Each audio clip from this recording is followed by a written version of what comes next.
ఆలయ పాలక మండలి సభ్యులు దేవాలయం సిబ్బందిపై అసభ్యకరమైన పదజాలంతో దూషిస్తూ ఇబ్బందులకు పాల్పడుతున్నారని ఆలయ ఈవో భాగ్యలక్ష్మి ఆరోపించారు.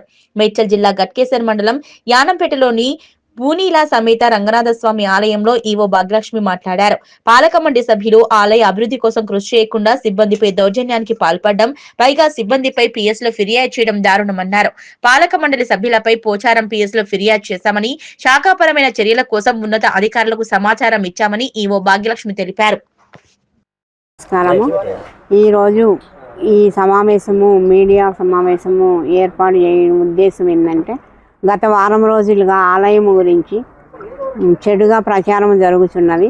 ఈ ఆలయం నందు నియమించబడినటువంటి ధర్మకర్తల మండలి వారు మీడియాలో, పేపర్లలో, యూట్యూబ్లో మొత్తము బ్యాడ్గా ఇన్ఫర్మేషన్ భక్తులకు వెళ్ళేటట్టు చెడు ప్రచారం చేస్తున్నారు. కాబట్టి ఈ మీటింగ్ యొక్క సారాంశము, వాళ్ళు జనవరి 10 నాడు వాళ్ళు ప్రమాణ స్వీకారం చేసి ఆలయంలో ధర్మకర్తలుగా నియమింపబడినారు.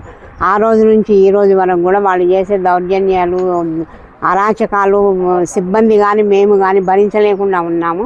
ఇటు విషయం మీడియా మిత్రులకి తెలియజేయాలనే ఈరోజు సమావేశం ఏర్పాటు చేయనైనది. దౌర్జన్యాలంటే టెంపుల్ స్టాఫ్ మీదకి రావడము, వాళ్ళని తిట్టడము, కొట్టడానికి. మొన్న ఆదివారం రోజు భక్తులు వచ్చారని చెప్పి, ఇంతమంది భక్తులు వస్తే మాకు ఎందుకు ఇన్ఫర్మేషన్ ఇవ్వలేదని చెప్పి వచ్చి అయ్యగారిని, క్లర్క్ని కొట్టడానికి మీదకి వచ్చి గొడవ పెట్టుకుంటే నేను పోలీస్ ఫిర్యాదు ఇవ్వడం జరిగింది, సిఐ గారిని కలిసి. అట్లానే మా పై అధికారులకు కూడా నేను నివేదికలు సమర్పించాను. వారు కూడా యాక్షన్ తీసుకుంటున్నారు. వారు చేసే మాకు ఇక్కడ భయం లేకుండా డ్యూటీ చేసుకోవడానికి అధికారులు మాకు మద్దతుగా ఉండి సపోర్ట్ చేస్తున్నారు. అందుకని వారం రోజుల నుంచి మీడియాలో, పేపర్లలో వస్తుందని చెప్పి నేను ఈరోజు మీడియా సమావేశం పెట్టి అసలు వాస్తవాలు ఏంటి, ఇది ఇలా జరుగుతున్నది, వాళ్ళన్నీ అవాస్తవాలు రాస్తున్నారు, ఇట్లా గుడి పరువు ప్రదేశం భంగం కలిగిస్తున్నారు, ఆలయంలో ప్రశాంత వాతావరణానికి భక్తులకి అసౌకర్యం కలిగిస్తున్నారు, భక్తులకు వచ్చి మీరు టికెట్లు రాయొద్దు, గుడికి హుండీలో డబ్బులు వేయొద్దు, మేము భక్తులు వస్తే మేము గుడికి తాళాలు వేసుకొని పోతాము, ఆఫీస్ రూమ్ తాళాలు వేస్తాము, ఇలాంటి అరాచకాలు చేస్తున్నారు. కాబట్టి ప్రజలకి, భక్తులకి తెలియాలని చెప్పి మేము ఈరోజు సమావేశం ఏర్పాటు చేస్తాం. శ్రీనిధి కాలేజీ వాళ్ళ వద్ద నుండి మే నెలలో బ్రహ్మోత్సవాలకి 50,000 రూపాయల చెక్కు తీసుకున్నారు. వాళ్ళు ఇల్లీగల్గా డొనేషన్లో తెచ్చుకున్నారు. ఆ చెక్కు వాళ్ళు టెంపుల్ పేరు మీద ఇచ్చారు.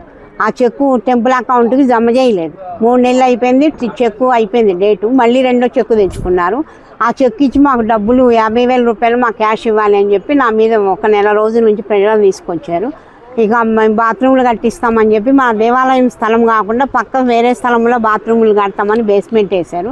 ఆ విధంగా ఆ బేస్మెంట్ చూపెట్టుకొని డొనేషన్లు వసూలు చేసుకుందామని చూస్తే ఆ వెంచర్ వాళ్ళు బేస్మెంట్ మీద మా దాంట్లో నిర్మాణం చేస్తున్నామని చెప్పి కంప్లైంట్ ఇచ్చారు. గుడి మీద ఎంఆర్ఓ ఆఫీస్కి, పిఎస్లో కంప్లైంట్ ఇస్తే వాళ్ళు మాకు ఫోన్ చేస్తే మాకు సంబంధం లేదు, మేము కాదు కడుతుంది, ట్రస్టీలు కడుతున్నారని చెప్పి మేము చెప్పడం జరిగినది. ఇట్లా చైర్మన్ భర్త అయినటువంటి శ్రీశైలం గారు, శ్రీకాంత్, మళ్ళీ పోసెట్టి గారు దళితులంట. ఆ విషయం మాకు అసలు తెలియదు. ఎవరిని కులం పేరు పెట్టి దూషించం కదా. భక్తులు మాకు ఏ కులమో ఏంటో కూడా మాకు తెలియదు కదా. భక్తులు ఎవరు వచ్చిన ఆలయ అభివృద్ధి గురించి వాళ్ళతో మంచిగా వాళ్ళని రిసీవ్ చేసుకోవడము, వాళ్ళకి ఏం పూజలు కావాలో వాళ్ళకి ఆ సర్వీసు సిబ్బంది ద్వారా, పూజారుల ద్వారా పూజలు చేయటము, ఇంతవరకే మాకు తెలుసు. కానీ వీళ్ళు ఈ కులము, వీళ్ళని రానివ్వచ్చు, వీళ్ళని రానివ్వకూడదు, అలాంటి ఉద్దేశాలు మాకు ఏ క్వశ్చన్ ఉండవు. ప్రతి భక్తుడు మాకు సమానమే. దేవుడి తర్వాత దేవుడిలాగా భక్తులు మేము అనుకుంటాము. వాళ్ళు ఉంటేనే మనకి ఉద్యోగం చేస్తున్నాం, వాళ్ళు ఉంటేనే మనకి ఇది గుడి డెవలప్ అవుతుంది, భక్తుల వల్లనే డెవలప్ అవుతుంది. కాబట్టి వాళ్ళని వేరుభావంగా మేము ఎప్పుడు చూడలేదు. ఆయన అసలు ఎప్పుడు దళితుడని మాకు తెలియదు. ఆయన కంప్లైంట్ ఇచ్చిన దాకా మాకు తెలియదు ఆయన ఎస్సీ కులము అని చెప్పి మాకు తెలియదు. మేమేమి జరగని దానికి కూడా ఆయన జరిగింది అని చెప్పి ఇట్లా పదే పేపర్లో ప్రచారం చేయడము, నువ్వు గుడి మెట్లెక్కద్దు అని మేము అన్నామని, దూషించామని. మరి గుడి మెట్లెక్కనప్పుడు ప్రతి శనివారం వచ్చి దర్శనం చేసుకుంటున్నాడు, అర్చన చేయించుకుంటున్నాడు, బ్రహ్మోత్సవాల కళ్యాణాల్లో కూర్చుంటాడు, రామ కళ్యాణంలో కూర్చుంటాడు, బ్రహ్మోత్సవాల్లో ఉన్నాడు. ప్రతి పూజలు ఆయన పార్టిసిపేట్ ఉంటుంది. మరి పూజలకు ఎట్లా వస్తారు మెట్లెక్కకుండానే?